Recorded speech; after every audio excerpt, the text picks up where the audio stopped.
My dears, welcome back to Xylem learning. Xylem ലേണിംഗിന്റെ പുതിയൊരു ക്ലാസ്സിലേക്ക് എല്ലാവർക്കും സ്വാഗതം.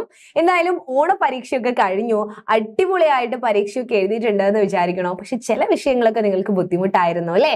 അപ്പോ എന്റെ മക്കളോട് എനിക്ക് പറയാനുള്ളത്, നമ്മൾ ഇതുവരെ പഠിച്ചു വന്ന രീതിയിൽ എന്തെങ്കിലുമൊക്കെ മാറ്റം വരുത്തേണ്ടതായിട്ട് ചിലപ്പോൾ വരൂലേ? അപ്പോൾ ഒരു എക്സാം കഴിയുമ്പോഴാണ് നമുക്കത് മനസ്സിലാവുന്നത്. SCERT പുതിയതായിട്ടാണ് നമ്മളോട് ചില ചോദ്യ മാതൃകകൾ ഈ രീതിയിലാണ് പരീക്ഷ, ഇനി ഇങ്ങനെ പഠിച്ചാൽ മതി എന്നൊക്കെ പറയുന്നത്. അപ്പോൾ ഇന്ന് നിങ്ങൾക്ക് ഒരു പാഠം, അതിമനോഹരമായ ഒരു പാഠം പഠിപ്പിച്ചു തരാനാണ്. എൻ്റെ കുറച്ച് ഭാഗങ്ങൾ നിങ്ങളോട് പറഞ്ഞു തരാനാണ് ടീച്ചർ വന്നിരിക്കുന്നത് കേട്ടോ. മലയാളം ഫസ്റ്റ് എല്ലാവർക്കും കുറച്ച് ടഫായിരിക്കും മലയാളം ഫസ്റ്റ് പഠിച്ചെടുക്കാൻ. അപ്പോൾ ഇന്ന് ഞാൻ നിങ്ങളെ ഒരു താജ്മഹൽ കാണാൻ കൊണ്ടുപോയാലോ? താജ്മഹൽ എല്ലാവരും കണ്ടിട്ടുണ്ടോ? ഇടുക്കിയുടെ താജ്മഹൽ എന്ന് പറയുന്ന ഒരു പാഠം നിങ്ങൾക്ക് പഠിക്കാനുണ്ട്. നല്ലൊരു കഥയാണേ. സുസ്മേഷ് ചന്ദ്രോത്ത് എന്ന് പറയുന്ന എഴുത്തുകാരൻ, മലയാളത്തിന്റെ പ്രിയപ്പെട്ട എഴുത്തുകാരനാണ്, പ്രശസ്തനായ എഴുത്തുകാരനാണ്.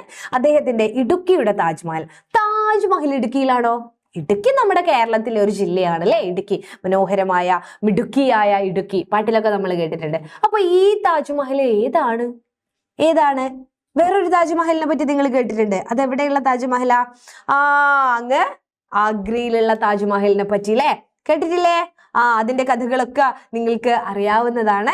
പക്ഷേ ഈ ഒരു താജ്മഹലിലെ ഇടുക്കിയിലെ താജ്മഹൽ എന്ന് പറയുന്ന കഥയിലെ കുറച്ച് പേരുണ്ട്. അവരെയൊക്കെ നമുക്കൊന്ന് പരിചയപ്പെടാം. അതിനു മുമ്പായിട്ട് എനിക്ക് പറയാനുള്ളത്, ഓണത്തിനൊരു ഓഫർ അവസാനിക്കാൻ പോവാണ് കേട്ടോ. നമ്മുടെ സൈലത്തിനൊരു ഓൺലൈൻ ബാച്ചുള്ള കാര്യം നിങ്ങൾക്കറിയാമോ? പൃഥ്വി എന്നാണ് അതിന്റെ പേര്. ആ പൃഥ്വി ബാച്ചില് ഇതുവരെയുള്ള ഫീസിൽ നിന്നൊക്കെ ഒരു 10% ഇളവ് നിങ്ങൾക്ക് ലഭിക്കുന്നുണ്ട്. ഈ ഒരു 10-ാം തീയതി വരെയുള്ളൂ അതിന്റെ ഓഫർ. സെപ്റ്റംബർ 10-ാം തീയതി അത് അവസാനിക്കുകയാണ്. അപ്പൊ എല്ലാവരും എന്ത് ചെയ്യുക, ഒരു 2249 രൂപ മാത്രം കൊടുത്തുകൊണ്ട് നിങ്ങൾക്ക് ഇതിൽ ജോയിൻ ചെയ്യാവുന്നതാണ്. 9995400800 എന്ന് പറയുന്ന നമ്പറിൽ നിങ്ങൾ കോൺടാക്ട് ചെയ്യുക. താഴെ കൂടെ എന്ത് പോകുന്നുണ്ടാവും? യെസ്, ഈ ഒരു നമ്പറൊക്കെ ഇങ്ങനെ ഓടി പോകുന്നുണ്ടാവും. അതൊന്ന് സ്ക്രീൻഷോട്ടൊക്കെ എടുക്കുക.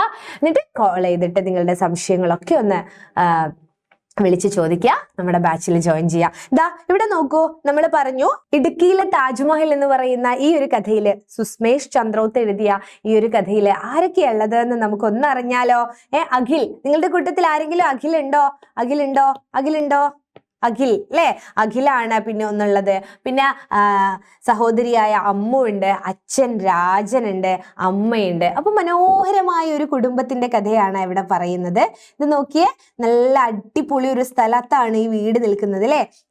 അപ്പോ മനോഹരമായ ഒരു കുടുംബ ചിത്രം, അച്ഛനും അമ്മയും 2 മക്കളും. അപ്പോ ഇതില് നമ്മുടെ അഖിലൊരാഗ്രഹം പറയാണ്, താജ്മഹൽ ഒന്ന് കാണണമെന്ന്. പക്ഷെ പാവം കൂലിപ്പണിക്കാരനായ രാജന് അത്ര ദൂരം സഞ്ചരിച്ചിട്ട് ഇവരെ താജ്മഹൽ കാണിക്കാൻ കൊണ്ടുപോകാനുള്ള ഒരു സാമ്പത്തിക ശേഷിയൊന്നും ഉണ്ടായിരുന്നില്ല. അങ്ങനെ പോകാം എന്നൊക്കെ വാക്ക് കൊടുക്കുന്നുവെങ്കിലും എന്ത് ചെയ്യാണ് നമ്മള് അവിടെ പോകാൻ പറ്റാത്തൊരു സാഹചര്യത്തില് ഇടുക്കിയിലെ ഒരു പ്രധാനപ്പെട്ട സ്ഥലം കാണുവാൻ ഇവരെ കൊണ്ടുപോവുകയാണ് കേട്ടോ. അപ്പോ ഏത് ഗ്രാമമാണ് എന്നറിയോ? വെള്ളത്തൂവൽ ഗ്രാമത്തിലെ മുതിരപ്പുഴയുടെ തീരത്ത്. ഈ ചിത്രം മുതിരപ്പുഴയുടെ തീരത്തുള്ള ഈ മനോഹരമായ ഒരു ചിത്രമാണ് നമ്മളിവിടെ കാണുന്നത്. അപ്പോൾ മുതിരപ്പുഴയുടെ തീരത്തായിരുന്നു രാജന്റെയും ഭാര്യയുടെയും വീട് അല്ലെ? അവർക്ക് 2 മക്കളുണ്ട്. 7-ാം ക്ലാസ്സിൽ പഠിക്കുന്ന അഖിലും 5-ൽ പഠിക്കുന്ന അമ്മുവും. അപ്പോ നിങ്ങളുടെ പ്രായത്തിലുള്ള ഒരു അമ്മുക്കുട്ടിയുണ്ട്, 7-ാം ക്ലാസ്സിൽ പഠിക്കുന്ന ഏട്ടനായ അഖിലും ഉണ്ട് അല്ലേ? അപ്പൊ സന്ധ്യയ്ക്ക് അച്ഛൻ പണി കഴിഞ്ഞ് വരുന്ന സമയത്ത് അഖില് ചോദിക്കുന്ന ഒരു ചോദ്യമാണ്, അച്ഛാ, ഈ താജ്മഹൽ എവിടെയാണ്? ഈ താജ്മഹലിനെ പറ്റിയാണ് അഖില് ചോദിക്കുന്നത്. മാർബിൾ കൊട്ടാരം അല്ലെ? നമ്മുടെ ഷാജഹാൻ മുംതാസിന് വേണ്ടി പണി കഴിപ്പിച്ച ഈ താജ്മഹൽ എവിടെയാന്നാണ് അച്ഛനോട് ആര് ചോദിക്കുന്നത്?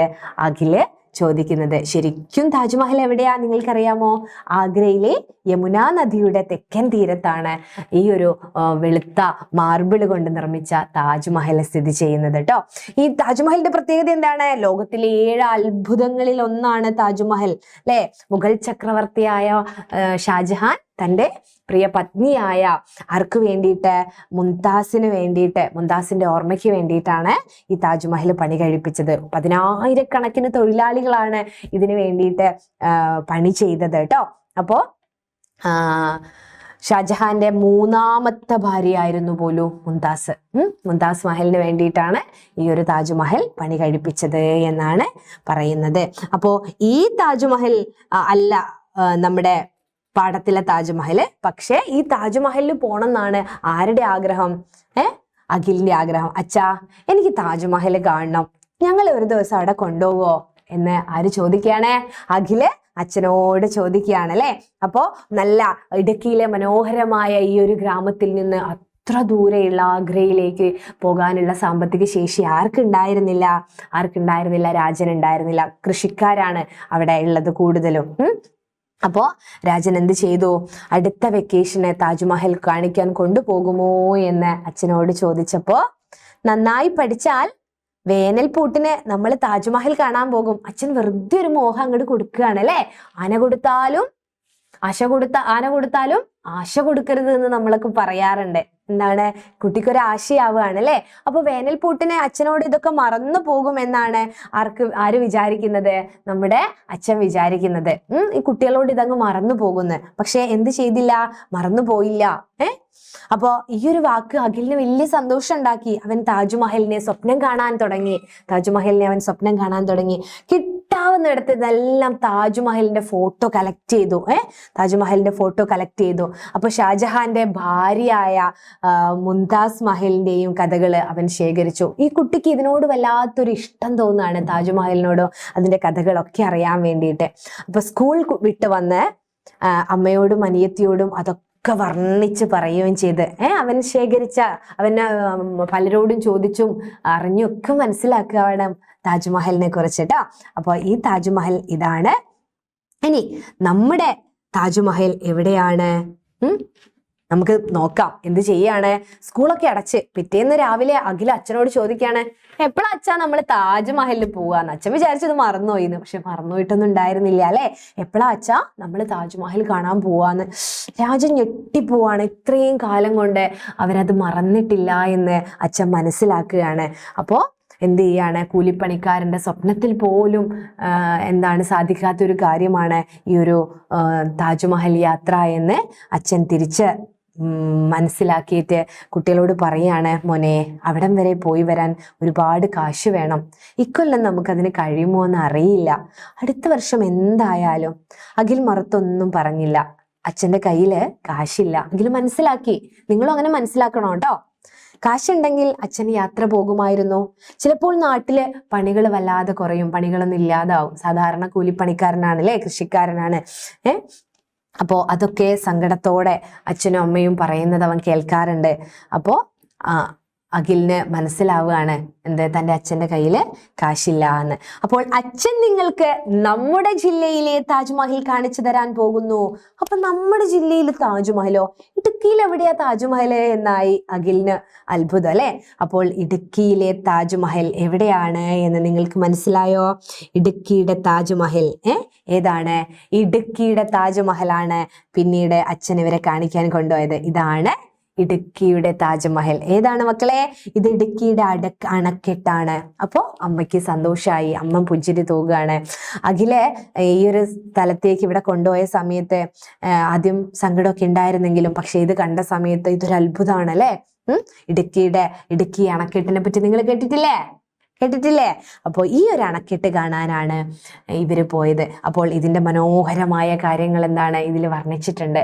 ഇടുക്കി അണക്കെട്ടിന്റെ പ്രത്യേകത, അണക്കെട്ടിന്റെ ഒരു വശം മുഴുവൻ നിറഞ്ഞു കിടക്കുന്ന നീലജലം, അകലെ മാനത്ത് നോക്കി കിടക്കുന്ന പച്ചമലകൾ. കാഴ്ചകളെ പറ്റി ഒന്ന് നിങ്ങൾ ഓർത്തു നോക്കുമോ? മുന്നിലായി വളഞ്ഞു കിടക്കുന്ന അണക്കെട്ടിന്റെ ചായം പൂശിയ ഭിത്തി, അതിന് ഒരു റോഡിനേക്കാൾ വീതിയുണ്ട്. നടന്നിട്ടും തീരാത്ത നീളം. പോലെ കിടക്കുന്ന അണക്കെട്ടിന്റെ ഭിത്തിക്ക് അഖിലിനും അമ്മുവിനും ഒരുപാട് സന്തോഷമായി. എന്തിനാ ഞങ്ങൾ ഇത്ര ദൂരെയൊക്കെ പോകുന്നത്? ഇത് തന്നെ അത്ര മനോഹരമല്ലേ എന്ന് അവർക്ക് തോന്നുകയാണ് അല്ലേ. എന്തൊരു ഉയരം! എത്ര മനുഷ്യന്മാർ പണിയെടുത്തിട്ടുണ്ടാവും ഇത് കെട്ടിപ്പൊക്കാൻ എന്നൊക്കെ ആർക്ക് തോന്നിപ്പോവാണ്? നമ്മുടെ കുട്ടികൾക്ക് മനസ്സിലാവുകയാണ് അല്ലേ. ഇതാ ഇടുക്കിയിലെ അണക്കെട്ട്. അപ്പോൾ എല്ലാവർക്കും എന്താണ് വലിയ സന്തോഷമാവുകയാണ്. ഇതാണ് ഇടുക്കിയിലെ അണക്കെട്ട് എന്ന് പറയുന്ന സുസ്മേഷ് ചന്ദ്രോത്തിൻ്റെ മനോഹരമായ കഥ. ആ കുട്ടികളുടെ ആഗ്രഹം, വലിയ ആഗ്രഹം സാധിച്ചു കൊടുക്കാൻ പറ്റിയില്ല. പക്ഷേ തങ്ങളുടെ നാട്ടിലുള്ള മനോഹരമായ ഇത്തരം കാഴ്ചകൾ നമ്മൾ മറന്നു പോകാറില്ലേ? അപ്പോൾ ഇതാണ് ഇടുക്കിയിലെ താജ്മഹൽ എന്ന് പറയുന്ന കഥ. അപ്പോൾ ഇതാണ് നമ്മുടെ നാട്ടിലെ എന്നും പറഞ്ഞ് അച്ഛൻ പറയാൻ തുടങ്ങിയപ്പോൾ കുട്ടികളത് പൂരിപ്പിച്ചു, താജ്മഹൽ അല്ലേ? രാജനും ഭാര്യയും ചിരിച്ചു. അപ്പോൾ സുസ്മേഷ് ചന്ദ്രോത്ത് എന്ന് പറയുന്ന ഒരുപാട് കഥകള് നമുക്ക് സമ്മാനിച്ച എഴുത്തുകാരനാണ് സുസ്മേഷ് ചന്ദ്രോത്ത്. അദ്ദേഹത്തിന്റെ ഇടുക്കിയിലെ താജ്മഹൽ അത് നമുക്കും പഠിക്കാനുണ്ട്. അപ്പോൾ കഥയിൽ ആരൊക്കെയാണ് എന്നുള്ളതിന്റെ ഒരു ഐഡിയ ഒക്കെ നിങ്ങൾക്ക് കിട്ടിയില്ലേ? അപ്പോൾ കൂടുതൽ കാര്യങ്ങളുമായിട്ട് ടീച്ചർ വീണ്ടും വരുന്നതായിരിക്കും. നമുക്ക് മറ്റൊരു ക്ലാസ്സിൽ കാണാം. അതുവരേക്കും ബൈ. മറന്നു പോകരുത്, നിങ്ങളുടെ കമ്മ്യൂണിറ്റി ഗ്രൂപ്പ് ഉണ്ട്, അതിൽ ഫ്രീ ആയിട്ട് ജോയിൻ ചെയ്യാൻ ഡിസ്ക്രിപ്ഷൻ ബോക്സിൽ ലിങ്ക് ഉണ്ട്. അതുപോലെ നമ്മുടെ ഒരു നിങ്ങൾക്കായിട്ട് 5ാം ക്ലാസ്സുകാർക്ക് വേണ്ടിയിട്ട് ഒരു ഇൻസ്റ്റഗ്രാമിൽ ഒരു പേജൊക്കെ ഉണ്ട്. അതൊക്കെ എല്ലാവരും ഒന്ന് ഫോളോ ചെയ്യുക. നിങ്ങളുടെ അപ്ഡേഷനും കാര്യങ്ങളൊക്കെ അതിലുണ്ടാവും. അപ്പോൾ മറ്റൊരു ക്ലാസ്സിൽ കാണാം. അതുവരേക്കും ബൈ.